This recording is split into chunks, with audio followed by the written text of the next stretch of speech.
Hi friends, this is Krish, the Urban Naxal. Friends, I want to talk to you about a kind of chronic insanity, madness, that is all around us and that is in us, that's in you and me.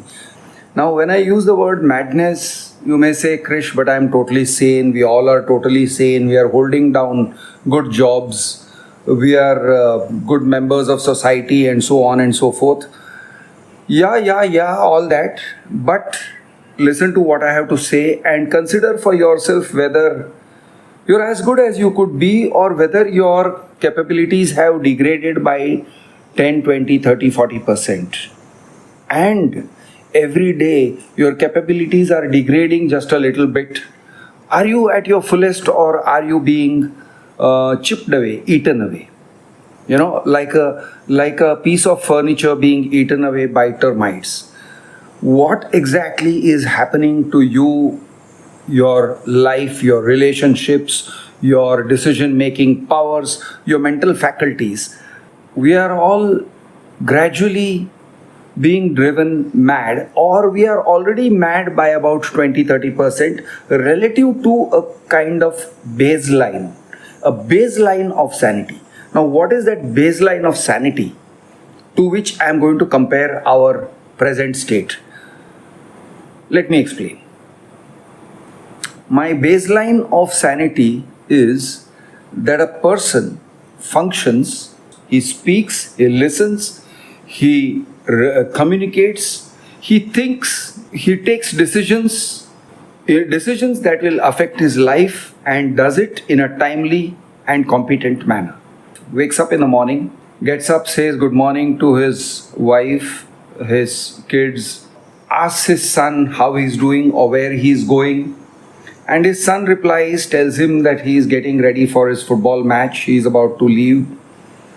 He talks to his daughter, she's getting ready for her work, she says she is getting ready to leave. So there's some amount of communication between family members. Wife may also have something to ask him. She says, what do you want for lunch? Do you want pulao? Do you want chapati bhaji? So on and so forth. Maybe he goes to office. On the commute, he speaks to a few people. It is meaningful to his life. If he talks to an auto rickshaw wala, it is because he wants that auto rickshaw wala to reach the railway station. You may have noticed one thing was conspicuously missing in all that I said. The mobile phone was missing.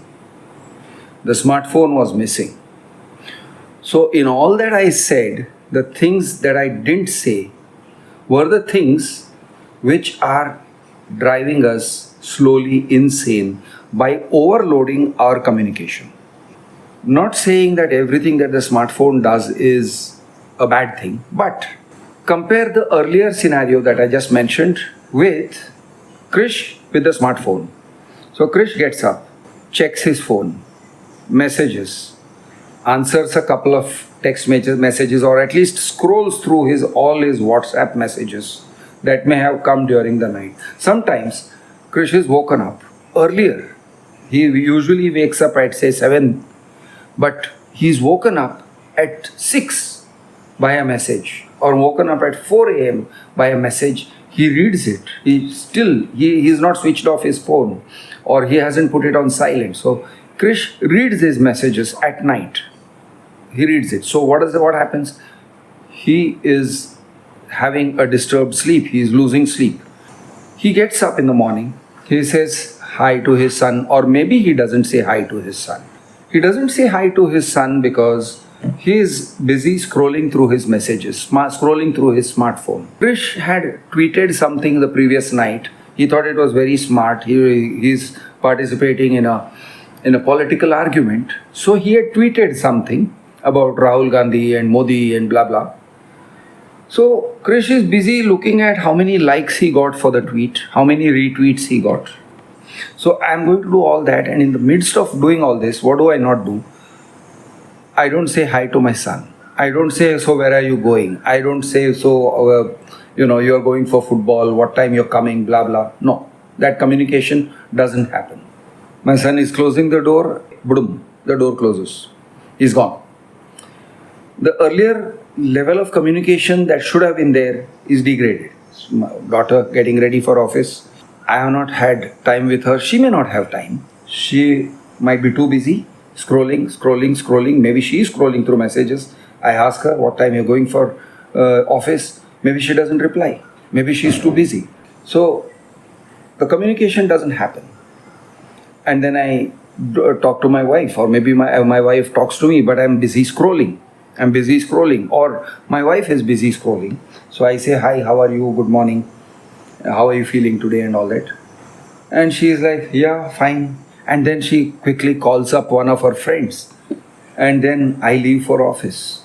And the communication doesn't happen. On my way, even when I'm waiting for an auto rickshaw, I'm scrolling through my phone. I'm not attentive to what's going on. Basically, I'm not listening, I'm not watching, I'm not looking at the world around me, I'm not looking at my neighbors passing by me. My neighbor who would have otherwise said hi to me, maybe we would have talked. He just sees me scrolling, my face is down, he doesn't talk to me. And I keep scrolling, I see some YouTube shorts and I find them very interesting. And an auto rickshaw comes, I sit down in the auto, again I'm scrolling till I get to the station. I get to the station, I do the bare minimum that I have to do to get inside the train. And once I'm inside the train, if I find a place to stand or even sit, again I'm sitting there scrolling and everybody is scrolling. Everybody is looking through their stuff. Maybe it's WhatsApp, maybe it's office related messages, maybe it's friend circle messages, maybe it's neighbors, maybe it is entertainment, just entertainment. I reach office. My brain is still there. It is not fresh. It is not open. It is already clogged with a lot of information overload, a lot of communication overload. Most of it will not be information. YouTube shorts. What information can you get from YouTube shorts? What information can you get from Instagram reels? What information can you get from Twitter? Maybe you're participating in a debate, so maybe you're getting what's going on in the latest on Palestine and Gaza, the latest on the elections. But you're not getting any real value for your life. You're just seeing something which looks like information and you're processing it, and you get to office. You're not completely present. You're not present in the moment. Boss says, Krish, we got to meet. Maybe the boss also is not completely present in the moment. The colleagues are not completely present in the moment. Everybody has been already overloaded in the morning with communications. Our capacity for communication is not endless.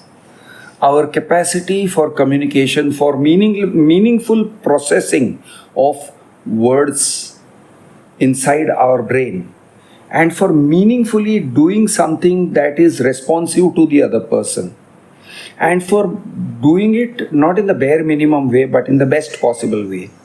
Our capacity for this is limited. Our capacity for listening is limited.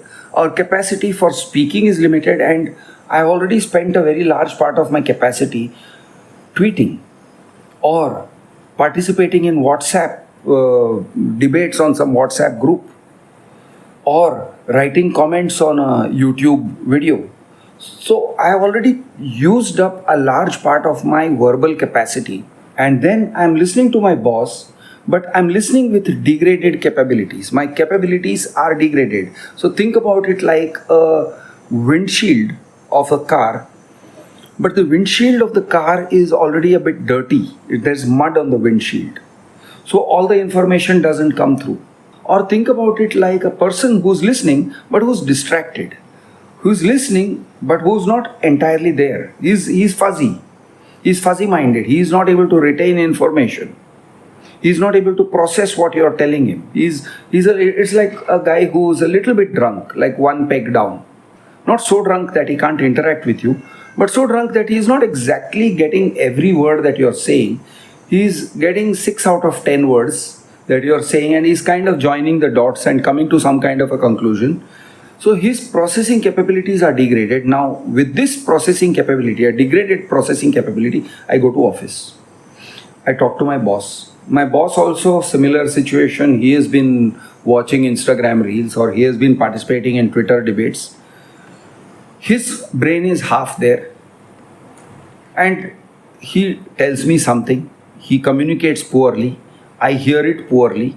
Maybe I get into an argument because I was already in an argument on Twitter and I carried the same argumentative mood to my boss's office. And we have a bit of angry to and fro, or at least a little bit of sarcasm and not very nice vibes. I sit down at lunch, I am scrolling through my smartphone, I am working, my brain is still in whatever I was involved in. I'm not fully present in what I'm doing. I'm not fully present in what I'm saying to people. So maybe someone else is passing by, and I should say, "Hey, listen, listen, listen. We have to do this." But instead, at that point of time, I just let him pass, and that occasion, that moment passes, and that work which I'm supposed to give him doesn't get done. It doesn't get done because I don't tell him. I don't tell him because I was kind of fuzzy, or I was already tired from all the communication load that I had already gotten involved in. I'm getting distracted by being on too many WhatsApp groups. So lot of chatter happening on lots of WhatsApp groups. Some of it looks important at that point of time. Mr. A has insulted Mr. B, and both A and B are in my friend circle, but A is closer to me than B, so I'm taking sides. I say A is right, B is wrong, and now this is what I'm thinking about. All of it doesn't have to affect my work day, but it does. It degrades my capabilities to think, to communicate meaningfully with my colleagues, and then my work suffers. My capabilities suffer. Now, everybody's capability has suffered. So, everybody is functioning at 20% less than their potential. There is no clarity in anybody throughout the office. Maybe someone is getting emotionally jittery or angry or pressured. Now, the reason he is feeling pressured, maybe there are too many WhatsApp groups. Maybe something is happening on his feeds which you and I don't realize. We don't know what's going on, but something is going on. There is a clutter, and this continues till the end of the day. The clutter continues till the end of the day. Finally, I get up and I leave. Maybe I have not been able to do my work by 6 p.m., so I continue working till 8 p.m. Get home late. When when I'm in my neighborhood, somebody calls. Again, maybe it's a needless call, maybe it's not important, but I pick up the call anyway. And I talk. And while I'm talking, I enter the house. I ring the bell. I enter the house. My wife wants to say, "Hi Krish, how was your day?" And I'm not answering. I'm not answering because I'm busy, or I just say, "Hi, yeah, all good. I'll tell you later." And then I continue with this guy for the next 15 minutes. Now, my wife would have otherwise said, gotten into some kind of communication with me, conversation. So, how was your day? This was my day. We have some kind of a connect. We lose that connect because I walk home and I just come in with a blank look and yeah, okay, we'll talk later. That moment of connect could have been meaningful. Instead, it is something degraded. And then I sit down, I'm eating dinner, and while I'm eating dinner, I'm going through my Twitter feed. I'm getting into this argument of Librandus versus Andhbhakt, Rahul Gandhi versus Modi, blah, blah, blah. I'm getting involved.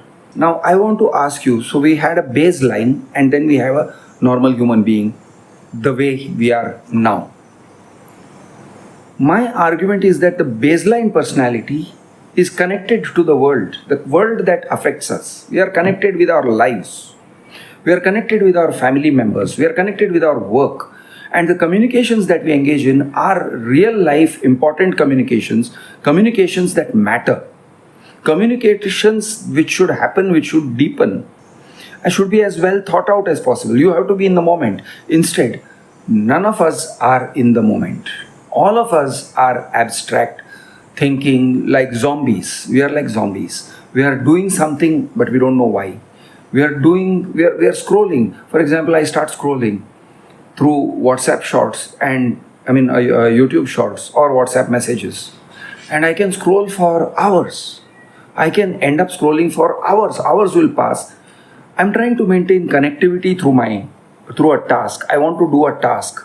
It requires me to do A and then B and then C and then D and then E.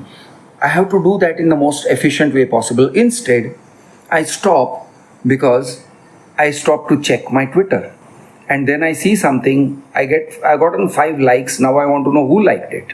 Now I spend a lot of time participating in these debates, forwarding WhatsApps, some of them to my family. But what am I doing? I'm basically adding to the communication noise that's going to distract someone else. And so it's a bit like shitting on the road. You shit on the road, someone else steps into it. That someone else shits on the road, someone else steps into it. This is what's going on. We keep shitting on the road. We are shitting around. We are shitting around in our environment. We are spoiling the environment with our communication noise. There is a limited amount of mental resource. There is a limited amount of capability for me to involve with others emotionally. Instead of spending it on my family or friends or relatives or people who are meaningful to me, I'm spending my emotions, my emotional bandwidth on Twitter, on WhatsApp, in WhatsApp groups, outraging, feeling angry, making other people get angry, insulting somebody, trolling somebody, getting trolled. And in the meanwhile, if my wife wants to come and talk to me, "Hi Krish, listen, why don't you come to bed early?" "Yeah, I'm coming, I'm busy." Or alternatively, I get there, maybe she wanted to make something nice happen. Maybe it was going to be a time for us to connect as husband and wife. Instead, when I get there, she's busy, she's talking on the phone to somebody. Just a minute. And it's very important. It seems very important. She's talking on the phone. And it seems very important at that point of time. There is a lack of concern for people who are right here, right now with us. And there is too much concern for people who are not there with us. They are not connected with us in our lives. We are too concerned. We are concerned with the people. Like, for example, there was this accident in Pune where a techie got hit by some rich kid driving a Porsche. And everybody is concerned about it. I'm more concerned with justice for Sushant Singh Rathod than justice for my wife or justice for Krish. I'm not concerned with justice for Krish. I should be. No, I'm more concerned with justice for Sushant Singh Rathod, who died a few years ago for God alone knows what reasons. And I don't know if this is a conspiracy. So I'm not going to make a statement as if it's a conspiracy. Maybe there is a deliberate attempt by marketers and by companies, some corporates, to basically divert our mental energies and distract us and turn us into zombies who are looking at their smartphones all day. Maybe. Some of us may spend time gaming, for example, video gaming on our smartphones. Some of us may lose money by gaming, participating in rummy or some such things. We become more vulnerable to marketers. We become vulnerable to influences. We become vulnerable to influencers. What is an influencer? An influencer is someone who becomes famous for being famous and then sells you a product, sells you an idea. He sells or she sells in a very continuous way, and you start following an influencer. What's going on? Why are we following anybody? So there is a lot of unwholesome stuff happening to us. It is being done to us. It is depleting us. It is taking away 20, 30, 40% of our bandwidth. It is removing the edge from our lives. If we are like knives, we are like blunt knives. If we are like a glass of beer or champagne, then we are like the drink without the fizz. It's like the drink without the fizz or the drink without the coolness. That's what's happening to our lives. That's what's happening to us. That's what we are becoming. And our lives look unimportant. When you're on the phone, what happens right there in front of you becomes unimportant. There are two occasions I can remember when I have been talking on the phone and I have gotten off from a moving train and fallen down on the platform, sprained my ankles. Two occasions, two times. Fallen down on the platform, picked myself up. I haven't even stopped talking on the phone. I continued to talk on the phone as if nothing happened, although my ankle had got sprained. And I'm like, yeah, I fell down. Yeah, okay, go on. Tell me, what were you saying? I didn't even break the conversation. That is how important the conversation looked. What can be more important than getting down from a train safely? But this is me. This is how I have done it. I can tell you something about reading a book and how distracting it can be, and it was for me. I was once in a train reading a novel, and when I left the train at Mahim station, where we used to actually cross the tracks, this is in my journalism days, it used to be normal to cross the tracks and go from Central Line to Western Line at Mahim station. And I remember one time I was standing in front of a train waiting for it to, just near a train waiting for it to pass before I could cross the tracks.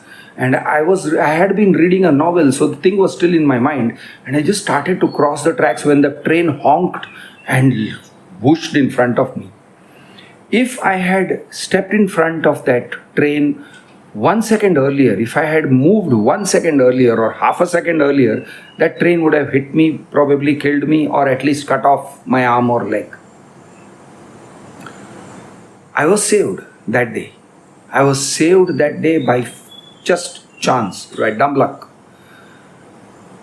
And this happened because I was distracted. I was distracted because I had been reading a novel and my mind was still in the novel while I was crossing a track. Very dangerous. People are talking on the phone to their girlfriends or boyfriends like this while they are riding a bike.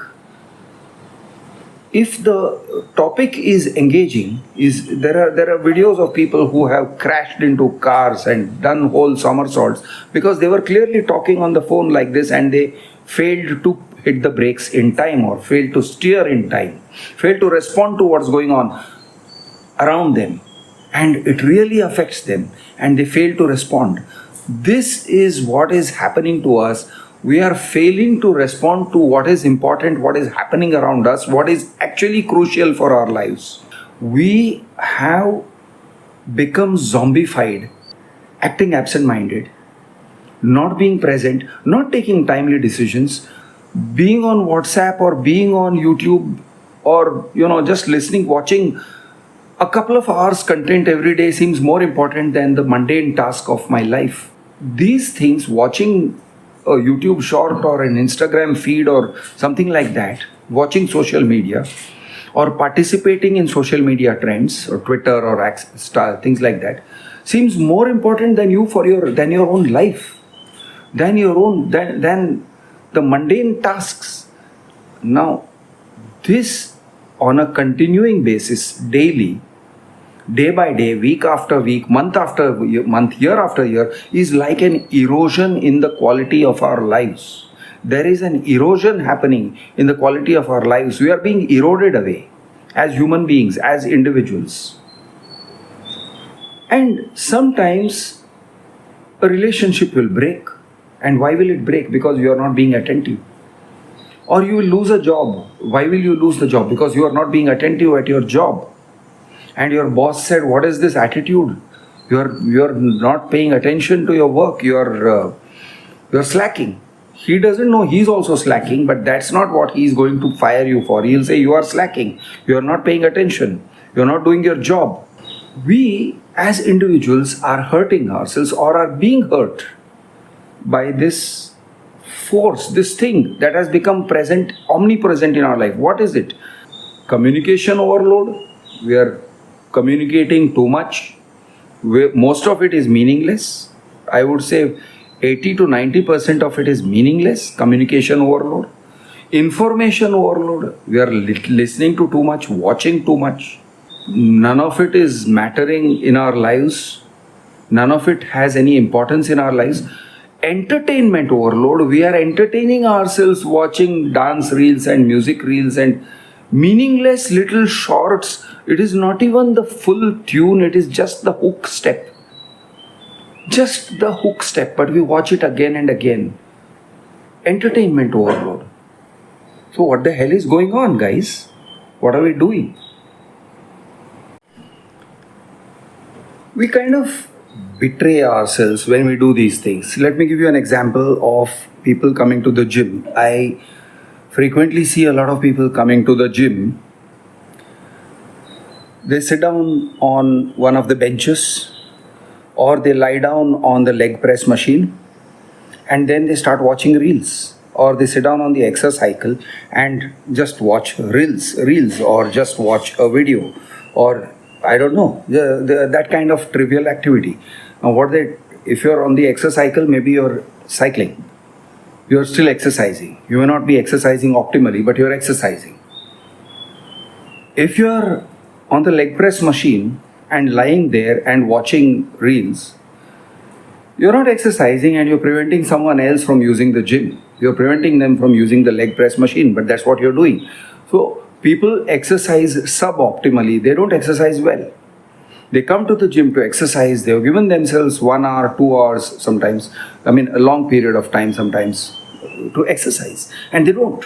And they just sit there. What are they doing? They're wasting their time. The amount of entertainment that we consume in this way, in little bits and pieces, little bit in the morning, little bit on the train, little bit at home, little bit at office, little bit before going to sleep, we deprive ourselves of sleep. It's a compulsive behavior. It's an obsessive compulsive behavior. There's a disease. There's a mental disease called OCD, obsessive compulsive disorder. A need to check your phone the moment you wake up, or if you leave the phone on so that if someone messages you in the dead of night at 3 a.m., you want to check your phone. That's a sign of something gravely wrong. It's an obsessive compulsive kind of behavior. There's something wrong with us. So there are all these kinds of compulsive behaviors that we are engaging in unknowingly.